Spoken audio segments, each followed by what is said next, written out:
Bonsoir mesdames, bonsoir messieurs. Bienvenue pour cette lecture augmentée de l'avenir pleuré d'avance de Günther Anders. Nous sommes aujourd'hui le 6 août et il se trouve que dans le calendrier liturgique et le lectionnaire catholique, c'est la fête de la Transfiguration. Ce moment où Jésus, monté sur une colline, est transfiguré au gré d'une grande lumière, d'un rayonnement prodigieux. Et c'est assez étonnant, c'est assez tragique que le premier largage de la bombe atomique ait eu lieu un 6 août. C'est une pure coïncidence, une contingence, un accident, bien sûr, parce que ce qui a présidé au largage de cette bombe, en plus des nécessités, on va dire, politiques et militaires, c'était des considérations météorologiques. Donc, 6 août 1945, Hiroshima, première bombe atomique. Et lorsque nous avons travaillé sur la question du temps avec Aurore Dumont, philosophe et théologienne française, et avec Sophie Bouvier-Auslender, l'artiste qui a réalisé Contretemps ici, j'ai tout de suite pensé que que les 80 ans d'Hiroshima tombaient pendant l'exposition de Contretemps. Et j'ai trouvé que ça avait pleinement, qu'il fallait accorder une place à cette commémoration tragique, parce que, notamment par exemple, Théodore Monod, qui est un penseur, un scientifique, un ichtyologue spécialiste des poissons, mais pas seulement, du désert, un naturaliste aussi, un encyclopédiste, théologien français aussi, aimait à dire que le 6 août 1945, c'était la fin de l'ère chrétienne. Vous savez qu'on compte le temps, on décompte le temps, en tout cas depuis le VIe siècle, à partir de la naissance de Jésus-Christ. Et Théodore Monod disait, au fond, on devrait décompter le chronos, le temps, à partir d'Hiroshima. Pour dire combien ce moment est absolument tragique. Et ce qui est assez étonnant, c'est que parmi les penseurs de l'époque, le largage de cette bombe et ce qui va s'en suivre, il y en a eu 2, mais la mort, il y a eu à peu près 140 000 morts sur le coup, à Hiroshima et Nagasaki, mais il y a eu après une succession de morts qui se sont étalées pendant plusieurs années. Et ça marque au fond l'aboutissement technologique d'une humanité qui désormais a en main de quoi s'autodétruire. Donc il y a quelque chose d'absolument tragique, et pourtant ça a passé, j'allais dire comme une lettre à la poste, mais il n'y a pas eu énormément de réflexion et de mouvements pour condamner cela. On était tous heureux, l'humanité était heureuse de pouvoir mettre fin à un des conflits les plus meurtriers de son histoire.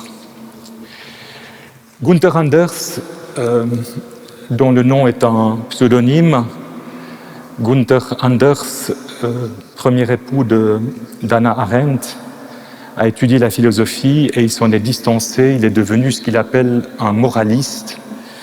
C'est quelqu'un qui n'est pas joyeux, c'était quelqu'un qui est un peu, hanté par les 2 événements qu'il va vivre, et comment ne pas l'être, Auschwitz et Hiroshima.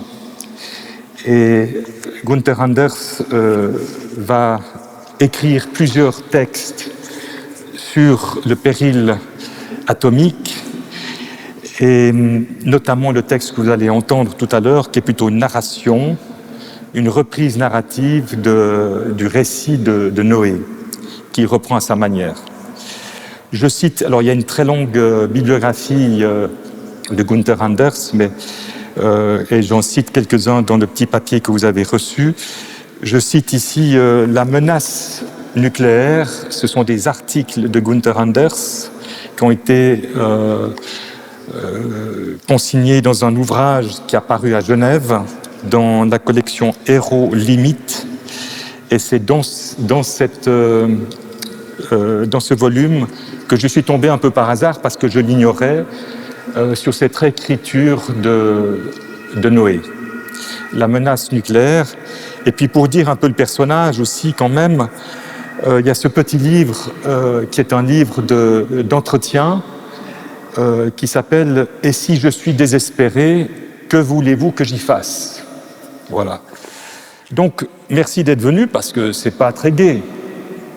Et le récit que vous allez entendre, il est un peu piquant, mais pas totalement. Il faut l'entendre jusqu'au bout pour pouvoir en ressortir autrement qu'étrulé.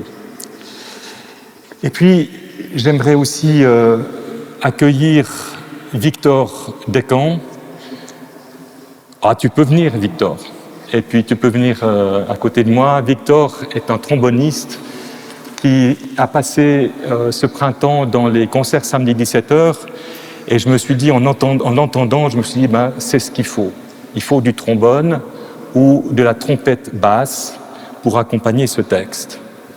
Alors, merci d'être là, Victor. Et je vais me promener, je vais être dans divers lieux de cette église. Est-ce que là, où je parle, tout le monde m'entend? Aline, qui se trouve au bout, près de la commande de la sonorisation, peut aussi intervenir si nécessaire. Si je tourne le dos à des personnes, c'est pas volontairement, enfin oui, c'est volontairement, mais c'est pas par impolitesse. Voilà, je tenais à le dire. Je vous souhaite une excellente écoute.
Après sa 100e tentative pour mettre en garde ses concitoyens, Noé n'avait réussi à en convaincre aucun de l'aider à construire ses arches. Cette fois-ci encore, les quelques hommes dont il avait réussi à capter l'attention avaient fini par s'écarter lorsqu'il avait commencé à les mettre en garde contre le prochain déluge. Ton déluge, comme il disait, parce qu'il en avait déjà entendu parler hier, avant-hier et avant-hier. Alors Noé se mit en colère et déchira les feuilles sur lesquelles il avait ébauché, au cours de longues années de travail, la flotte de ses 100 arches. Il a dit à Dieu, tout en jetant ses plans déchirés, « Tu peux les reprendre ». Puis Noé commença à aller de long en large comme un lion dans sa cage. Noé se tourna vers Dieu pour s'expliquer avec lui.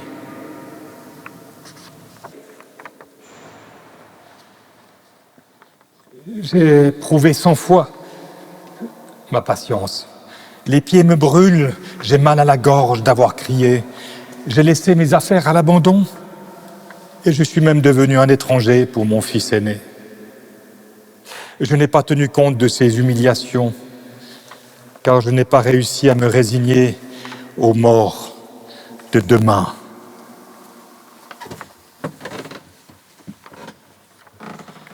Je suis allé chaque jour ouvrir les yeux des aveugles et crier dans les oreilles des sourds que le déluge dont je leur parle n'est pas le mien, mais le tien, et que c'est maintenant qu'ils doivent se mettre au travail.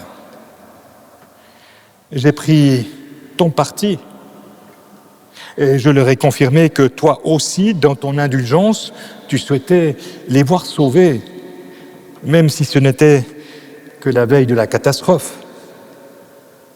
Comme un mendiant, je les ai abordés. Comme un brigand de grand chemin, je les ai retenus par leur tunique et je les ai ceinturés lorsqu'ils voulaient filer.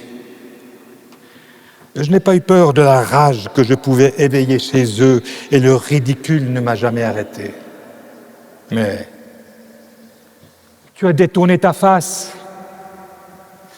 Tu as fait l'aveugle et le sourd lorsque, dans mon désarroi, je t'ai appelé et t'ai imploré de me donner des directives auxquelles je puisse me tenir et que je puisse accepter, malgré leur dureté.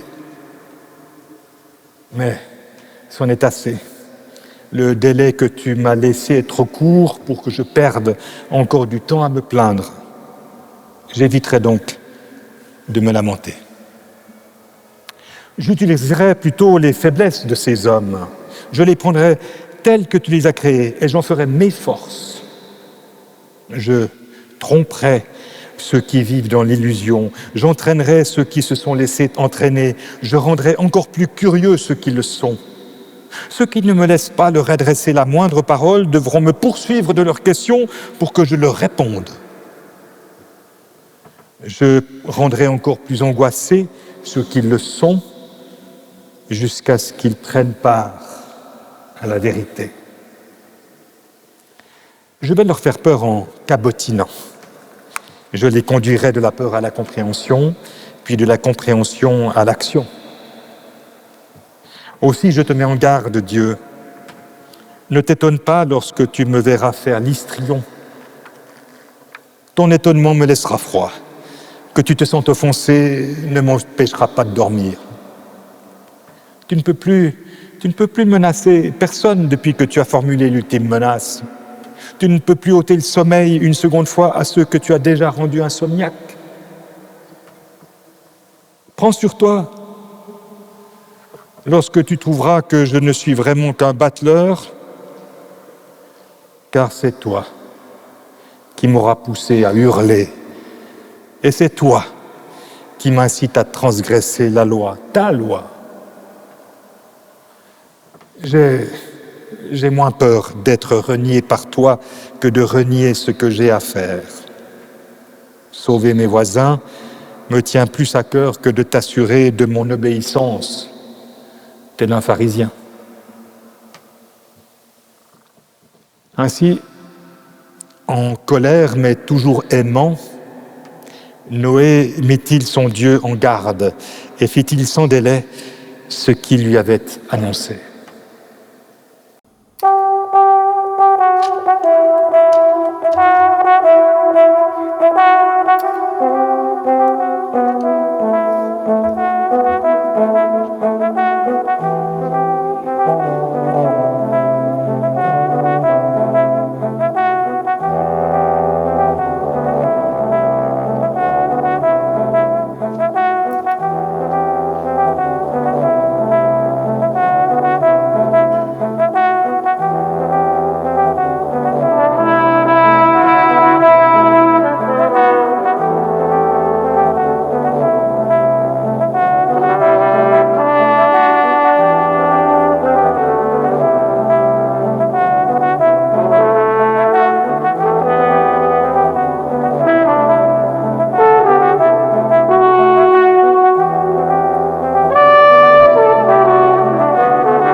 Lorsque, quelques instants plus tard, Noé est sorti dans la rue, il jouait, comme il l'avait annoncé à son Dieu. Il jouait un rôle qui allait à l'encontre des usages de son peuple et offensait également les commandements les plus sacrés. Noé s'était fait d'une tête plus petit qu'il n'était en réalité et se tenait comme un homme accablé par les coups du sort.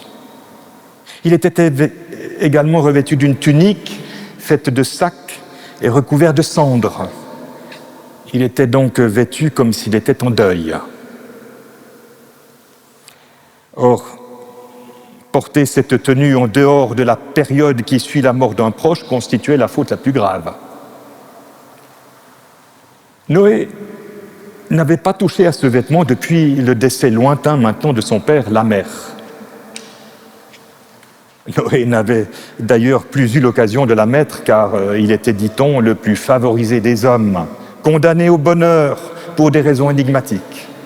Il était célèbre pour n'avoir jamais perdu ni fils ni femme, ni récolte, ni tête de bétail, ni esclave, et avait même la réputation de ne pouvoir rien perdre, ni bien, ni personne.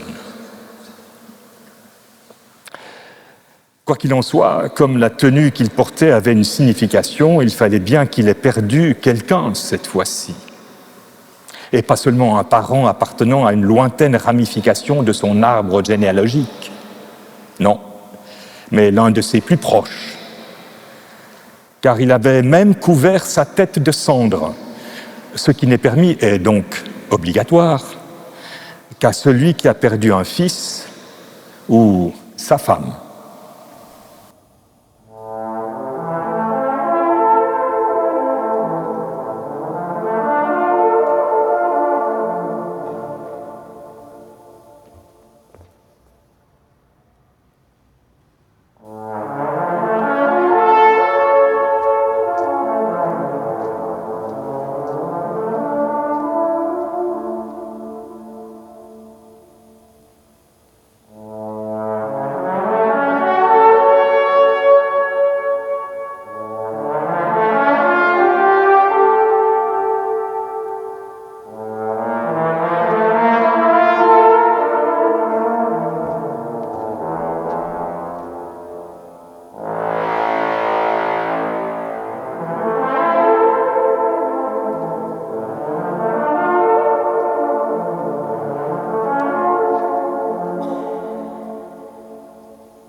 Noé fit donc ainsi. Plongé dans une grande tristesse, il joua une douleur qui était en fait sa véritable douleur. Il se tint sous le soleil incandescent de midi, au milieu de sa rue déserte, et porta le deuil des morts de demain. Il était fermement décidé à utiliser avec la plus grande sagesse les faiblesses et les vices de ses concitoyens, leur curiosité, leur tendance à se réjouir du malheur d'autrui et leur superstition qu'ils n'avaient jusqu'ici que blâmée. Noé était fermement décidé à obliger sans scrupule ces indolents à lui adresser désormais la parole, alors qu'il n'avait jusqu'ici jamais réussi à leur parler, ni à leur faire entendre raison. Il était là, debout, et attendait. On peut toujours compter sur la curiosité. Noé n'eut donc pas besoin d'attendre longtemps, car à la fenêtre ouverte de la maison d'en face, même s'il n'était jamais rien arrivé dans cette ruelle, il y avait une femme qui, depuis des années, n'avait rien trouvé de mieux à faire du matin au soir que d'être à l'affût d'un éventuel événement. À peine Noé avait-il aperçu cette femme que, bien décidé à se servir d'elle, il s'affaissa d'une façon encore plus pitoyable, puis pour lui rendre la besogne aussi facile que possible, se figea en une image vivante de l'homme brisé. Ce qui devait arriver arriva. Noé ne s'était pas trompé dans ses calculs. 2 autres femmes se bousculaient déjà à côté de la première, et pendant que l'une le montrait du doigt, l'autre pointait le sien vers l'autre côté de la rue. Car là aussi, Noé avait désormais un public. Sur l'un des balcons, on se battait déjà pour avoir la meilleure place. Et il semblait qu'il fût le prétexte de ce combat. Puis soudain, tous les balcons et galeries furent remplis de badauds et même les coins de fenêtres furent occupés comme si une troupe de funambules passait dans la rue. Sur un toit, on vit même un garçon qui, un bretzel dans la bouche, s'était juché sur une cheminée pour ne surtout pas manquer la moindre miette du triste spectacle qu'offrait Noé. La sauce commence à prendre, se dit Noé, non sans satisfaction. La fête va bientôt débuter. Je ne serais pas étonné qu'ils prennent bientôt des paris là-haut sur l'identité du proche que j'ai perdu. Noé n'était pas loin de la vérité, car il n'y avait dans cette ville personne d'aussi unanimement détesté que Noé le favorisait. Noé était même détesté par ceux qui disaient l'aimer. Et jamais l'on n'avait si ardemment souhaité à quelqu'un la pauvreté, la lèpre ou la mort. Il n'était encore jamais arrivé qu'un membre du foyer de Noé ne soit pas mort de sa belle mort, c'est-à-dire sans avoir connu ni la maladie, ni le malheur, ou d'avoir été assassiné. L'occasion de voir devant eux l'insolemment robuste Noé brisé et de pouvoir le prendre en pitié s'était fait attendre très longtemps. Ils ressentirent de la joie en le voyant ainsi.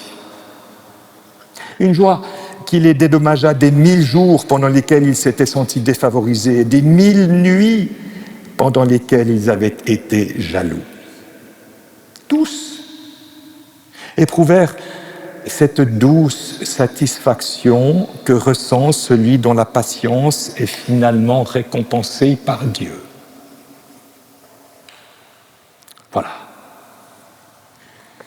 Voilà où en était le grand comédien Noé et son public. Un public qu'il avait engagé pour jouer les utilités et lui donner, sans même s'en rendre compte, la réplique.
Ne s'approchèrent de Noé que 5 hommes. 5 hommes pieux qui revenaient du temple en bavardant. Ils découvrirent l'homme brisé et après avoir décidé en chuchotant de la conduite à adopter, ils s'approchèrent de lui afin de lui venir en aide.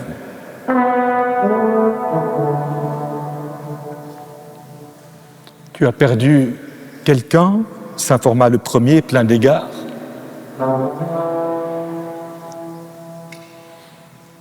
Noé donnait l'impression d'être juste en train de sortir de la torpeur dans laquelle l'avait plongé la douleur. Si j'ai perdu quelqu'un, répéta-t-il lentement, et après un moment, sans lever les yeux, ne le vois-tu pas ? Les 5 firent un mouvement de tête compatissant.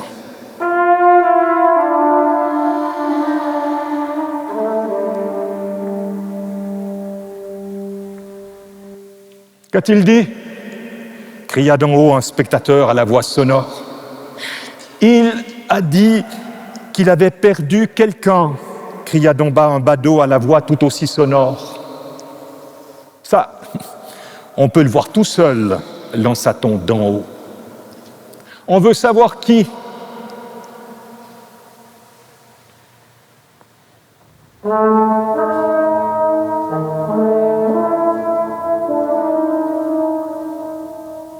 Qui as-tu perdu ? S'informa alors le deuxième homme avec douceur.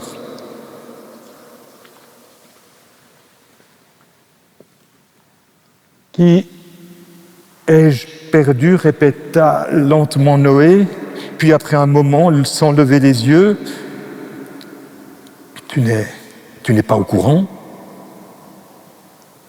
J'ai perdu de nombreux proches. Les 5 échangèrent des regards interrogateurs.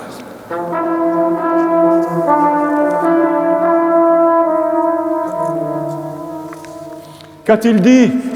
Entendit-on crier d'en haut d'une voix sonore. Il a dit qu'il avait perdu de nombreux proches, cria d'en bas l'interprète d'une voix également sonore.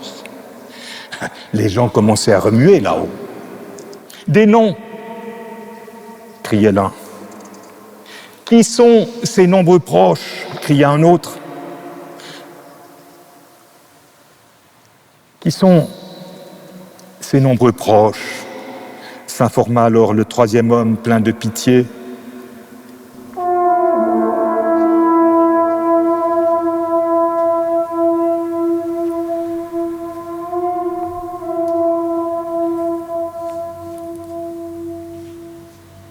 Qui sont ces nombreux proches ? Répéta lentement Noé, puis après un moment, sans lever les yeux, tu ne le sais donc pas ?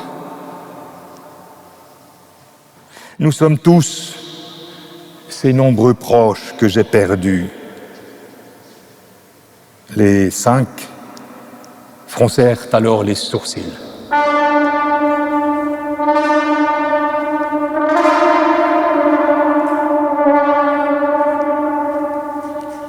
Qu'a-t-il dit cette fois-ci ? Entendit-on crier d'en haut d'une voix sonore.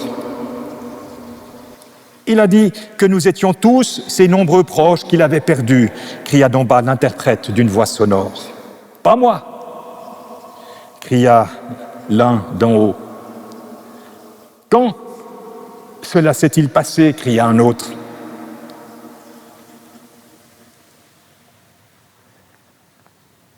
Quand ce malheur est-il arrivé, cher Noé? S'informa alors le quatrième homme.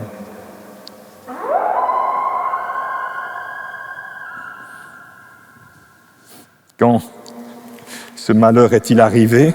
Répéta lentement Noé, et après une pause, sans lever les yeux, tu ne le sais vraiment pas, c'est arrivé demain. Les 5 échangèrent alors des regards apeurés.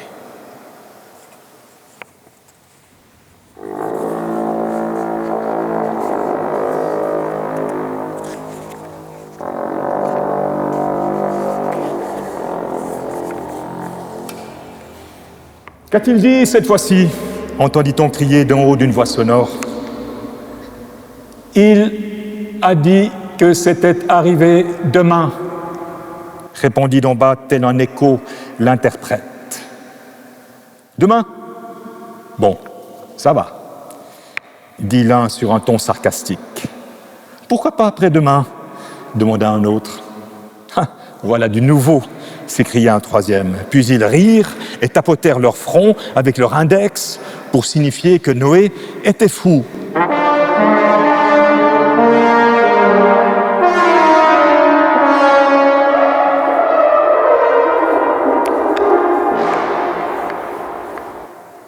Ce que tu nous dis là est plutôt insolite, mon cher Noé, dit le cinquième homme. Comment cela peut-il être possible?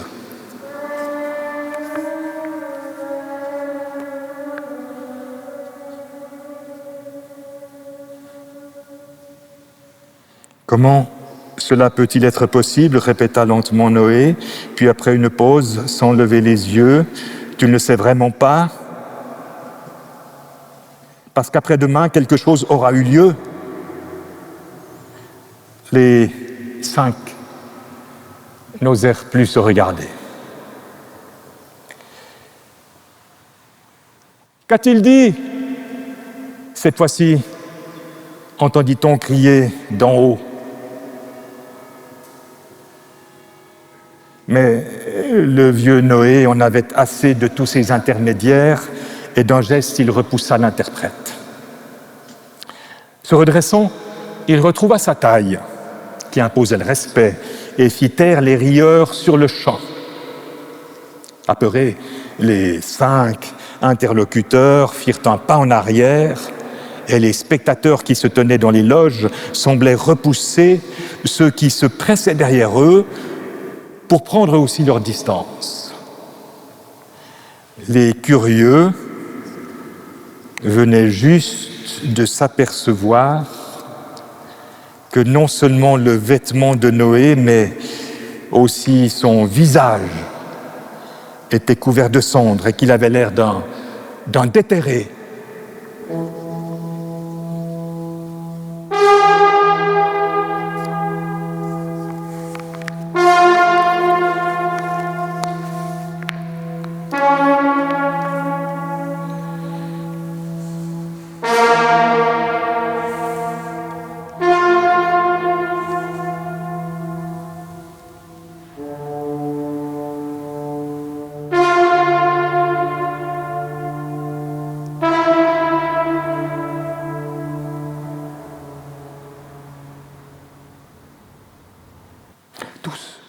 Tous se demandaient si celui qui se tenait là, déchaîné et menaçant, était vraiment leur Noé.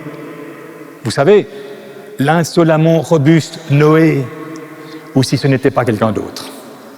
Un homme plus violent que Noé, qui usurperait malhonnêtement son image afin de leur faire peur ou de les juger.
vous avez bien entendu, reprit Noé.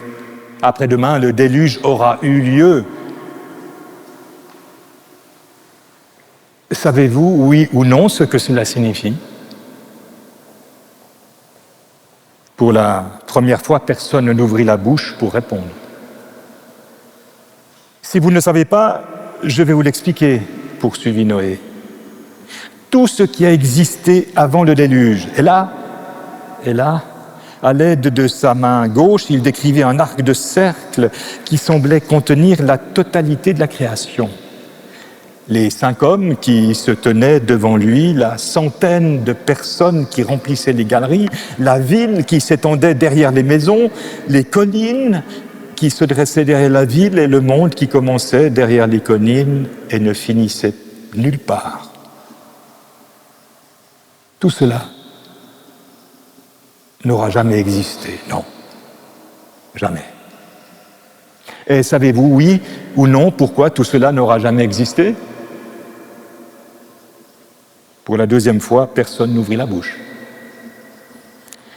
Noé sentit alors que le moment de lancer son attaque approchait. Cela n'aura jamais existé, expliqua Noé, à leur place, parce que lorsque le déluge viendra demain, il sera trop tard. Trop tard pour s'en souvenir et trop tard pour déplorer notre disparition. Parce qu'il n'y aura personne pour se souvenir de nous et personne pour déplorer notre disparition. Non, personne. Savez-vous, oui ou non, pourquoi il n'y aura personne pour déplorer notre disparition? Pour la troisième fois, ils restèrent muets. Noé sut alors qu'ils étaient quasiment mûrs pour l'assaut final. Parce qu'il n'y aura plus aucune différence, répondit Noé, entre ceux qui pleureront et ceux qu'on pleurera. Parce que les lamentations vogueront sur l'eau à côté de ceux qui ne seront plus. Et parce que dans ces conditions, notre Kaddish, notre prière des morts qui rend louange à Dieu, n'aura plus aucun sens. Puisque rien n'aurait pu leur inspirer un plus profond effroi que la vision désespérée d'une mort sans Kaddish, et puisque seule une telle mort constituait pour eux une véritable mort, Noé fit une pause pour attendre que cet effroi se soit bien emparé de tous les esprits. Les lèvres de l'un des 5 hommes qui se tenaient devant lui tremblaient, mais aucun mot ne sortait de sa bouche. Noé fut content de l'effet produit par ces paroles et sut alors que son heure était arrivée. « Si je suis là, devant vous, poursuivit-il, c'est parce qu'un ordre m'a été donné, l'ordre de vous prévenir que le pire allait avoir lieu. Renverse le temps, m'a dit la voix, anticipe aujourd'hui la douleur de demain, verse d'avance tes larmes.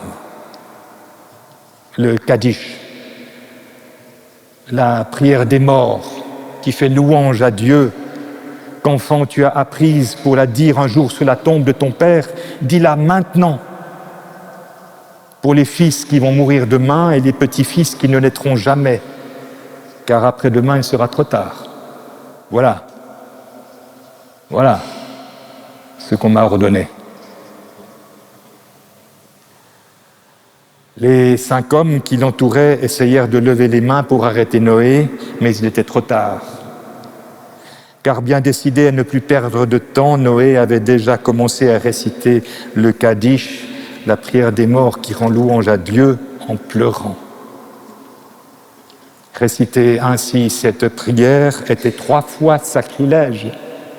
Noé la récitait dans un lieu inapproprié, à un moment inapproprié, et pour d'autres hommes que ceux auxquels elle était traditionnellement destinée. Mais personne n'osa interrompre Noé dans sa prière. Les uns s'étaient abstenus d'intervenir parce qu'il leur semblait inconcevable de profaner sans l'accord de Dieu une prière qu'il avait lui-même instaurée. D'autres, parce qu'ils étaient tellement absorbés dans la prière qu'ils ne savaient plus très bien s'ils appartenaient encore au monde des vivants ou déjà à celui des morts. D'autres encore croyaient qu'interrompre une prière aurait constitué un nouveau sacrilège. Quant aux 5, ils ne connaissaient pas de règles prévoyant comment réparer un tel sacrilège, une telle transgression. Pendant les pauses qui séparaient les strophes de la prière, des voix s'échappaient des rues voisines. Les cris des âniers et des marchands de fruits, mais ces voix semblaient déjà sourdes et anciennes. Les 5 avaient l'air de ne plus savoir où ils étaient, ni dans quelle parcelle de temps ils s'étaient égarés. Était-il avant-hier ou après-demain? Ils n'osaient pas se retirer et, horrifiés, interrogeaient Noé du regard pour savoir si lui, Noé, était encore capable de s'orienter, de donner le signal afin que recommence à passer le temps et qu'il soit ainsi délivré de l'éternité dans laquelle il se sentait pris, comme dans un étau.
Noé fit alors comme s'il ne sentait pas leur angoisse. Il avait attendu cet instant depuis des mois et rien n'était plus éloigné de ses intentions que de les libérer avant l'heure. Les cris des âniers se perdaient dans les faubourgs, les marchands de fruits avaient cessé de travailler, les ombres commençaient à s'allonger et au-dessus des toits, un premier nuage blanc faisait son apparition. Les 5 hommes étaient toujours là comme paralysés et les balcons étaient toujours remplis des autres défunts que Noé pleurait en récitant le Kaddish. Aucun d'entre eux n'aurait pu dire depuis combien de temps Noé était là.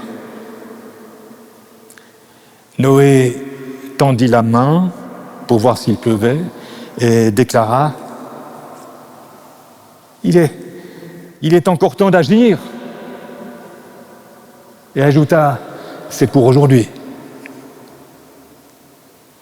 Puis, il les libéra. Enfin, par cette formule, la représentation est terminée. Puis il rentra chez lui. Il y enleva sa tunique faite de sacs, se lava et se rassit sans délai à sa table de travail. À peine avait-il achevé d'ébaucher les plans d'une nouvelle arche, la première, l'unique, qu'on frappa à la porte. Entra un charpentier qui tenait une hache dans sa main droite. Noé lui demanda « Que veux-tu » Le charpentier répondit « Il commence à faire sombre dehors. Laisse-moi travailler avec toi à la construction de l'arche pour qu'ensemble, nous fassions mentir le Kaddish. » Et Noé lui souhaita la bienvenue. On frappa alors une deuxième fois. Entra un couvreur qui apportait une corbeille pleine de bitume. Il dit « Il pleut au-dessus des collines. Laisse-moi entrer avec toi à la construction de l'arche, afin qu'ensemble nous fassions mentir le Kaddish. » Noé lui souhaita la bienvenue. On frappa alors une troisième fois, entra un timonier qui essuya les gouttes de pluie qui mouillaient déjà ses cheveux. Il dit « À quoi nous serviraient encore les cartes maritimes demain ? Je viens les mains vides, mais laisse-moi travailler avec toi à la construction de l'arche, afin qu'ensemble nous fassions mentir le Kaddish. » Noé lui souhaita la bienvenue, et on frappa alors une quatrième fois, et puis bien des fois encore par la suite. Soulagé, Noé étira ses jambes et dit « C'est bon, nous pouvons commencer. » Au moment où ils sortirent ensemble de la maison, la pluie tombait déjà avec fracas sur le toit de la remise à outils, et c'est au milieu d'une pluie torrentielle qu'ils se mirent au travail.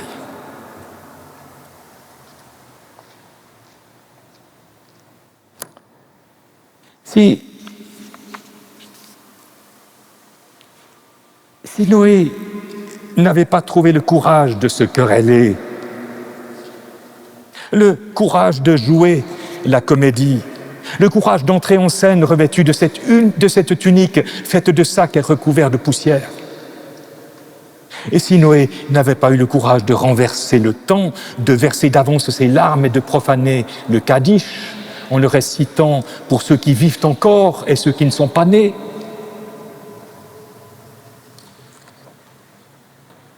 si Noé n'avait pas trouvé ce courage-là, non seulement l'arche, l'unique, la seule, non seulement l'arche n'aurait jamais pu être construite, Mais nous non plus, nous ne serions pas là. Nous, ses arrière-petits-fils et arrière-petites-filles. Et aucun d'entre nous n'aurait eu le bonheur d'admirer la beauté du monde, telle qu'il a reverdie par la suite. Quant à Dieu, si Noé n'avait pas trouvé ce courage-là, Dieu n'aurait pu régner sur ses créatures. Mais seulement sur des territoires muets qu'il aurait éternellement ennuyé.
Un grand merci à Victor Decamps.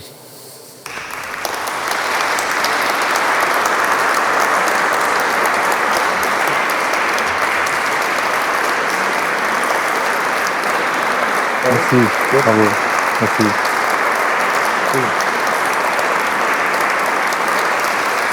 Victor Decamps, trombone et trompette basse. Merci beaucoup. Merci. Il est encore temps. C'est aujourd'hui.